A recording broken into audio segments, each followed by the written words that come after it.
Nimaga allergologik kasalliklar antileykotriin, antigistamin, glikokortikosteroid dori vositalarini qabul qilganda tuzalib qolmaydi? Chunki faqatgina allergologik simptomlarni bartaraf etish bu allergiyani davolash emas. Allergiyani davolash oshqozon ichak trakti, jigar faoliyati, limfa oqimi, shu bilan birgalikda nerv sistemasi va bulardan eng asosiysi vitaminlarning o'rni ham allergologik kasalliklarda juda muhim ahamiyatga ega.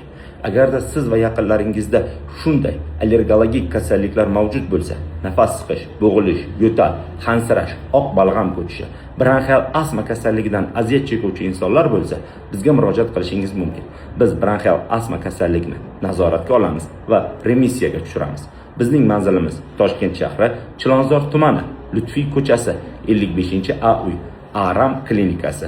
Tongi 8 dan 12 gacha va 17:00 dan 20:00 gacha allergologik va immunologik muammolari mavjud bo'lgan insonlarni barchasini qabul qilamiz. Navbat jonli. Sog' bo'ling, salomat bo'ling. Kuningiz xayrli va barakotli o'tsin.